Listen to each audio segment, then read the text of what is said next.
amigos, eu espero que vocês estejam bem. Eu sempre coloco isso no início, mas eu espero mesmo. E agora que a gente está retomando alguns estudos presenciais, seminários, é muito bom a gente ver a carinha das pessoas que estão ali em contato conosco, porque vocês veem a minha carinha, mas eu não vejo a de vocês. E agora a gente passa a se encontrar presencialmente e não apenas virtualmente, ok? Mas nós vamos continuar com as nossas atividades aqui no YouTube, sempre passando algumas mensagens para trazer para a gente reflexões, movimentos de mudança e, quem sabe, de exemplificação, dependendo das relações aonde a gente está inserido, até que a gente consiga fazer isso de forma permanente. Tudo bem? Mas hoje eu gostaria de trazer para você uma mensagem do livro O Céu Te Escuta, que vocês estão vendo aqui. O Céu Te Escuta, do Carlos Bacelli e do Espírito de Irmão José. Eu vou trazer a mensagem para a gente comentar algumas colocações que estão nessa mensagem, que é o capítulo 46 do livro, intitulado Insubstituível? É uma pergunta. E eu gostaria de trabalhar esse texto com vocês. Não te acredites insubstituível nem pela tua presença e nem pelo teu esforço junto às tarefas das quais deliberas te afastar por simples melindre. Pregando no deserto da Judéia, João Batista, às margens do rio Jordão, disse aos escribas e fariseus: eu vos afirmo que destas pedras Deus pode suscitar filhos a Abraão. Deus, sem dúvida, se interessa pela cooperação de todo ceareiro de boa vontade, mas não faz com que o cumprimento de seus desígnios dependa das frágeis mãos de um homem só. Podes, de fato, vinculado a esse ou a aquele grupo, ser muito necessário à atividade do bem. Porém, não cries em tua cabeça ilusão de que sejas essencial para que o serviço continue a ser executado. O maior prejuízo para quem abandona o serviço, talvez por não sentir que no grupo não lhe conferem a importância que imagina ter, é sempre para ele e não para o serviço em si ou para os demais companheiros, porque o Senhor, que das pedras pode suscitar filhos a Abraão, chamará outro, que sem dúvida haverá de substituí-lo com vantagem. Por que nós trouxemos este texto? E nós vamos dissecar as colocações que o irmão José traz para a gente. Primeiro, porque nós estamos com uma dificuldade enorme dentro do movimento social, que nós podemos intitular com uma outra palavrinha. Por quê? O irmão José faz uma pergunta no capítulo 46. Insubstituível? Tem pessoas que estão se achando insubstituíveis. Nós estamos colocando uma questão simples que se chama vaidade, associado à colocação que o irmão José fez. Então imagine vocês, quando ele coloca para nós, agora nós vamos passar a dissecar: não te acredites insubstituível nem pela tua presença, nem pelo teu esforço, junto às tarefas das quais deliberas te afastar por simples melindre. Eu gostaria que a gente se atentasse, porque é muito comum nós ficarmos presos a determinadas colocações e, se nos disserem isso ou se nos disserem aquilo, a gente determina se a gente fica na tarefa, ou se fica naquela casa espírita, ou se troca de ambiente, ou se larga tudo. E olha, ele coloca por simples melindre. Eu gostaria que depois vocês dessem uma lidinha no capítulo 23 do livro Sinal Verde. Sinal Verde. No capítulo 23, intitulado Melindres, o André Luiz vai fazer para a gente diversas colocações do nosso dia a dia. Eu costumo colocar o livro Sinal Verde. Já me perguntaram assim: Emerson, você já leu o livro Evolução em Dois Mundos? Eu disse que não. Até porque o livro Evolução em Dois Mundos não é um livro para ser lido. Ele é um livro para ser estudado. Eu ainda não tive tempo de estudar o livro Evolução em Dois Mundos, então eu trabalho, às vezes, capítulos isolados, temas isolados do próprio livro. O livro você tem que sentar, pegar o elucidário do Evolução em Dois Mundos, você vai lendo Evolução em Dois Mundos e você vai no elucidário, porque tem palavras que existem no plano espiritual que nós ainda não temos a conceituação efetiva de entendimento segundo aquilo que a espiritualidade passa para nós, que está no Evolução em Dois Mundos. Por isso é que surgiu o livro e logo veio o elucidário. Para cada capítulo, as palavras que são de difíceis significados que o André Luiz traz para a gente, vem o significado no elucidário do Evolução em Dois Mundos. Então, eu costumo colocar o seguinte: eu ainda não consegui estudar o Evolução em Dois Mundos, mas se eu der conta de colocar o livro Sinal Verde em prática nesta encarnação, eu já vou desencarnar quase um anjo. O livro Sinal Verde, ele é tão simples nas suas colocações e tão pequenas as colocações, mas ao mesmo tempo elas atingem com uma profundidade, abrindo para nós um leque de entendimento. Eu estou fazendo referência a um capítulo, que é o capítulo 23. Mas estamos aqui na nossa liberdade habitual, semanal, e aqueles que me conhecem há muitos anos, eu vou fazer uma pequena referência para vocês. Quando eu estava estudando no Colégio Estadual Central, eu ganhei o livro Sinal Verde de presente de duas amigas. Naquela época, frequentávamos o grupo da União Espírita Mineira. Estou falando do ano 79, logo depois quando eu fiz os meus 16 anos. E aí eu ganhei o livro Sinal Verde de presente. Uma delas, são duas irmãs, uma delas frequentava com a gente a mocidade, hoje está vinculada a gente pela Casa Espírita, pelas atividades do Lafran. E elas escreveram na dedicatória. Para mim, o livro, ele não começa com as orientações do André Luiz, ele já começa na dedicatória. Querido Emerson, sempre que possível, fale com brandura, paciência e aceite as opiniões alheias. A amizade é algo muito precioso. Se não soubermos conservá-la, podemos perdê-la. Adoramos você, Lilian e Meire. Se elas estiverem nos assistindo, saberão de quem que eu estou falando. Então veja bem, naquele momento elas já chamaram a minha atenção. Sempre que possível, fale com brandura, paciência e aceite as opiniões alheias. Porque o meu perfil incisivo, arrogante, vaidoso, naquela época ele era mais grave, mais acentuado do que hoje. Por que eu digo que ele era mais? Porque eu me atentei à obra a partir da dedicatória, não foi a partir das mensagens. Eu não estou dizendo que eu estou dando conta de colocar o livro em prática. Eu estou dizendo que a gente tem que fugir dos melindres. Eu estou dizendo que se uma pessoa disse para você isso ou aquilo, para de entrar em contestação, avalia. E não pense que se você faltar o trabalho, faltar o envolvimento com a casa, faltar ao relacionamento com as pessoas, você fará falta. Tira isso da sua cabeça.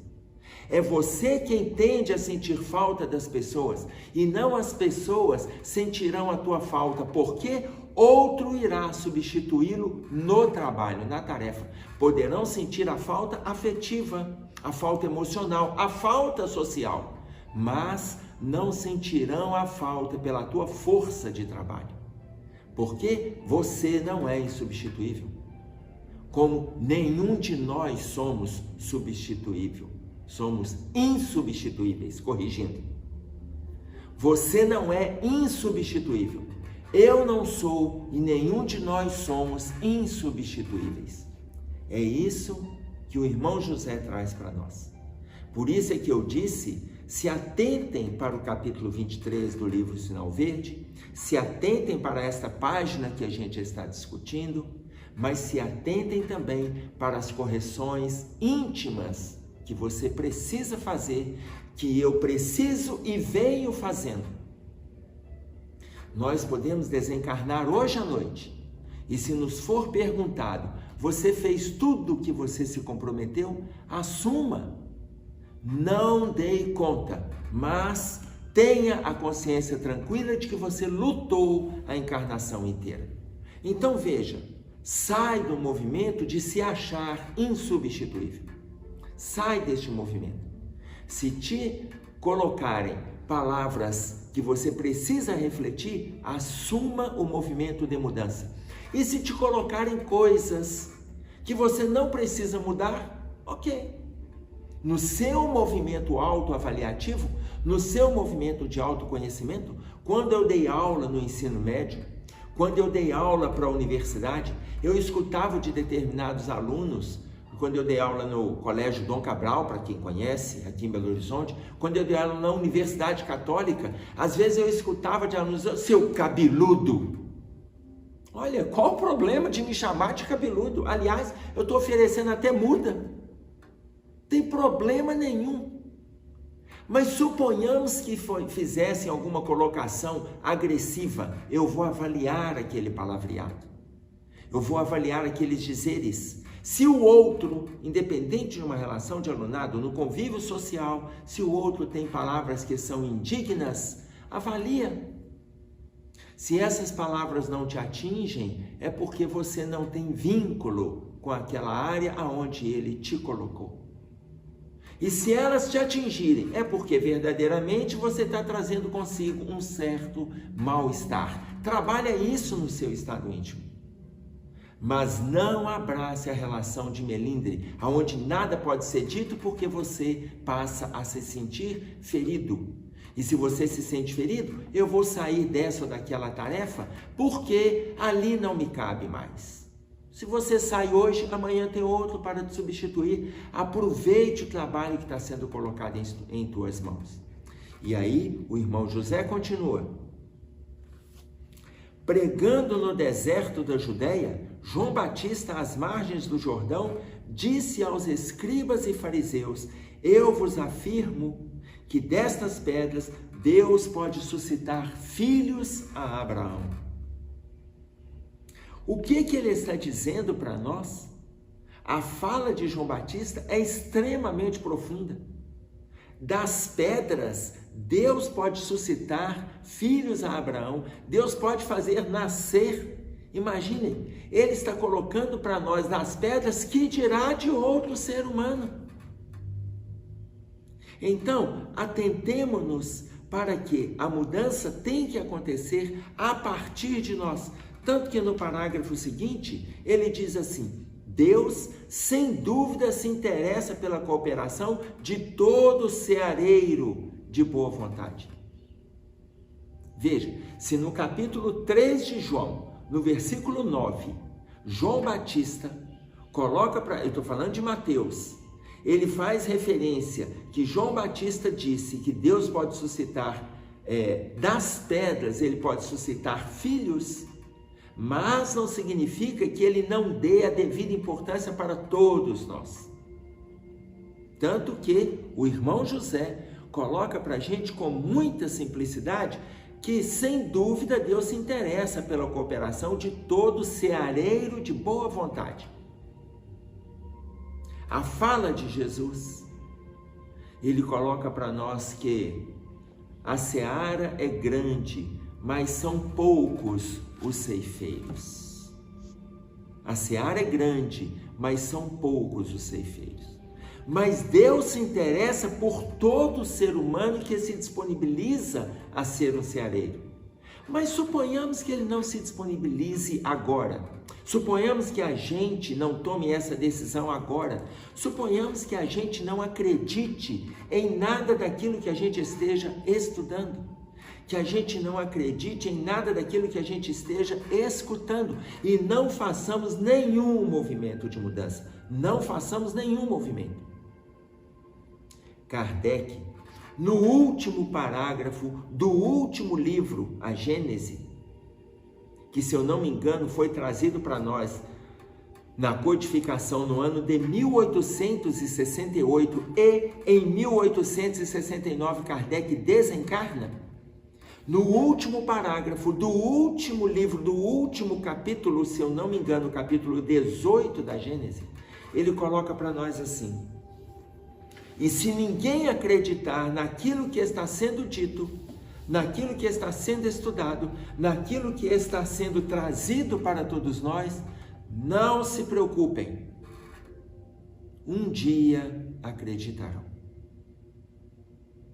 Se atentem para isso, um dia acreditarão.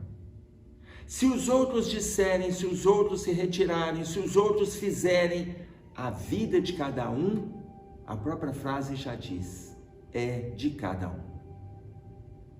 Mas não assuma os melindres sem que você faça movimentos como seareiro na eira do Cristo. Não assuma melindres, porque Deus se interessa pelo seu movimento de mudança. Mas se você começa a assumir dificuldades e achar que ali não tem mais espaço para você, você vai mudar de grupo, ou vai mudar na casa espírita de grupo dentro do próprio movimento, na casa onde você frequenta, ou você muda de casa espírita, ou você muda de religião, ou abre mão de religiões e assume espiritualidade. Não importa o contexto que você abraça, aonde você estiver, que haja pessoa, você vai ter problema de relacionamento, porque nós estamos falando de humanos, e nós temos problemas com os humanos. Por quê? Porque graças ao bom Deus, nós pensamos diferente. Imagina o tanto que a gente acrescenta nessas relações. E eu estou falando de relações de conflito. Por quê? Porque eu apresento uma ideia, fulano apresenta outra, aquele apresenta outra. Graças a Deus, em cima de um único ponto, várias ideias somam.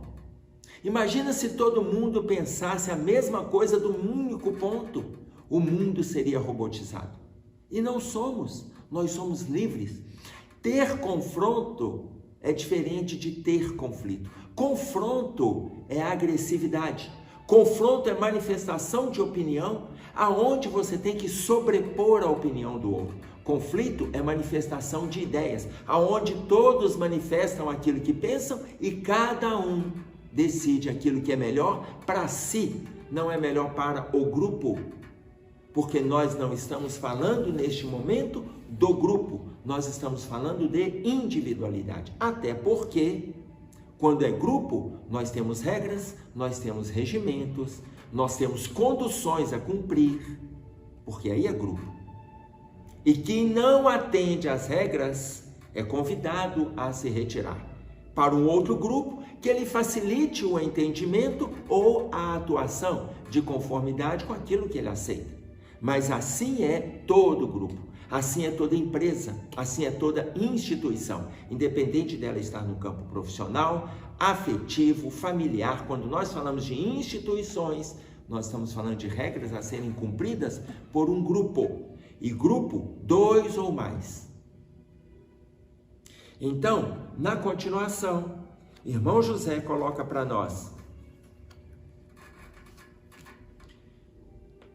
não faz, olha, Deus se interessa pela cooperação de todo seareiro de boa vontade, mas não faz com que o cumprimento de seus desígnios dependa das frágeis mãos de um homem só.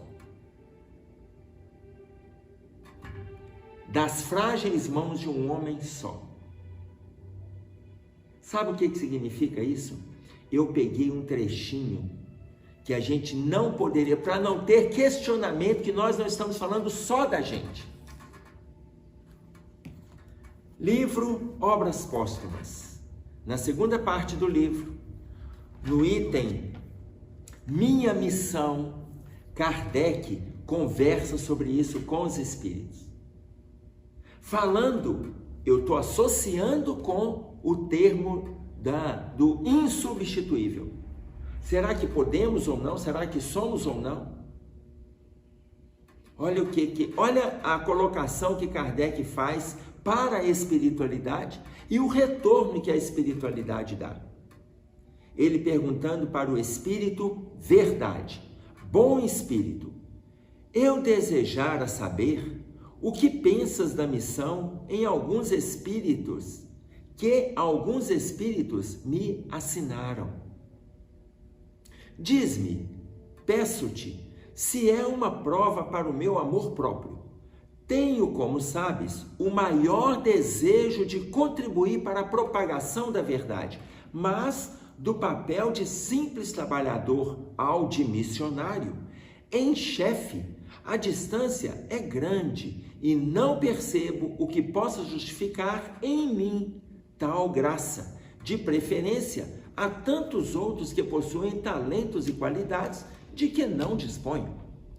Então, Kardec está colocando, já que colocaram Kardec como uma liderança, ele não está entendendo como que ele vai se destacar nessa área. Será que é para trabalhar o amor próprio? Essa colocação foi em 12 de junho de 1856.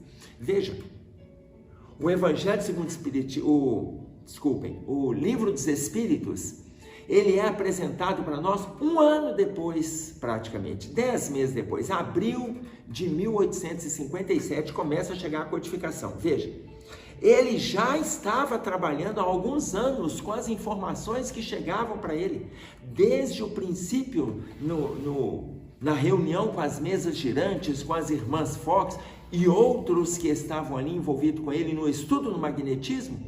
Ele já estava trabalhando no aprofundamento e na dissecação do que a doutrina espírita estava trazendo.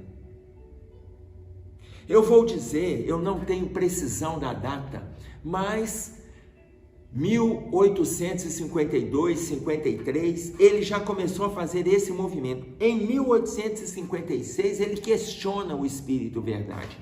E aí, a espiritualidade responde para ele: confirmo o que te foi dito, mas recomendo-te muita discrição se quiseres sair-te bem. Confirmo o que foi dito, ou seja, ele vai fazer este movimento, mas ele pede discrição para Kardec. E olha que Kardec já tinha no bojo, na alma, a humildade. Ele pede discrição e olha para quem o Espírito estava pedindo discrição. Tomarás mais tarde conhecimento de coisas que te explicarão o que ora hoje te surpreende. Não esqueças que podes triunfar, como podes também falir. Olha a orientação que está sendo passada para Kardec. Não esqueças que podes triunfar, como podes também falir. Neste último caso, ou seja, se você falir, outro te substituiria, porquanto os desígnios de Deus não assentam na cabeça de um homem só. A mesma colocação que o Espírito Verdade está fazendo para Kardec, o irmão José está fazendo para nós aqui. Não faz com que o cumprimento dos desígnios de Deus dependa das frágeis mãos de um homem só. Se o irmão José está nos alertando, colocando que as tarefas que estão nas nossas mãos, desde a tarefa mais simples de limpar uma cadeira na casa espírita, de passar a vassoura no salão, se você não quiser fazer, outro te substituirá, até coordenação do movimento espírita, seja da casa espírita, seja do Conselho Regional Espírita, seja de uma aliança municipal espírita, seja da confederação espírita, não importa. Não importa. Deus não confiaria um trabalho na sua seara nas mãos de um homem só.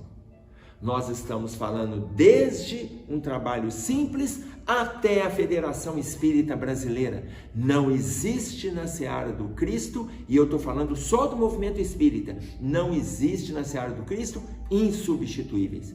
Se esse alerta é passado para Kardec, que dirá para nós? Cuja missão existe, mas ainda assim ela é de menor porte. Mesmo sendo de menor porte, Deus não descarta a importância do trabalho e da cooperação na seara dele. Se Deus não descarta essa importância, somos significantes naquele trabalho, mas não somos insubstituíveis. E o irmão José continua: podes de fato, vinculado a esse ou àquele grupo, ser muito necessária a atividade do bem. Acabamos de dizer. Pode ser muito necessário. Porém, não cries em tua cabeça e ilusão de que sejas essencial para que o serviço continue a ser executado. Não cries essa ilusão de que sem você o trabalho vai acabar. Para com essa bobagem. Para com isso.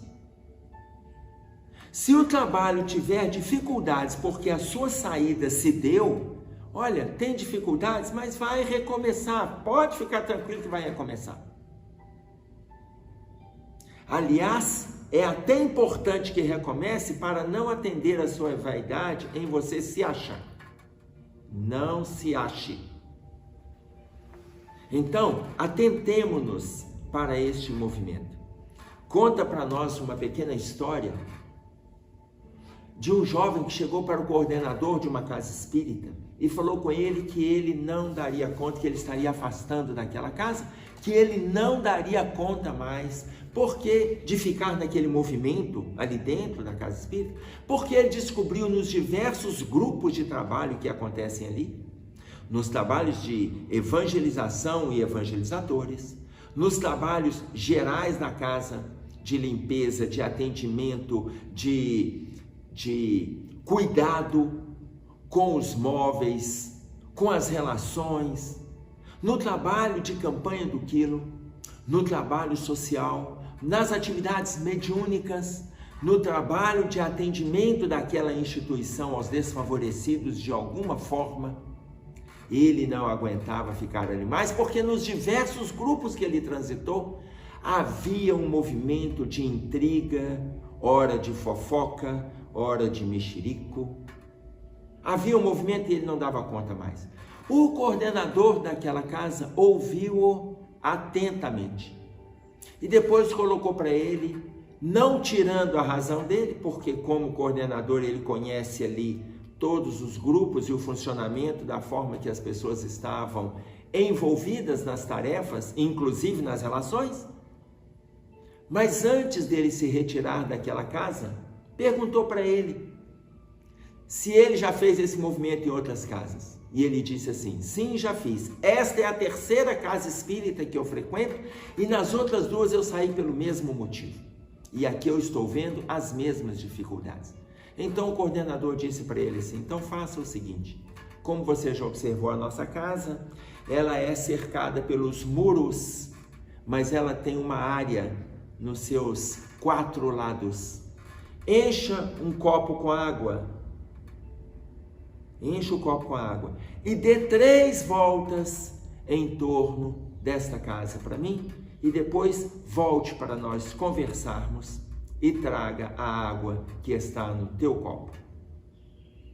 O jovem achou estranho aquele pedido daquele orientador.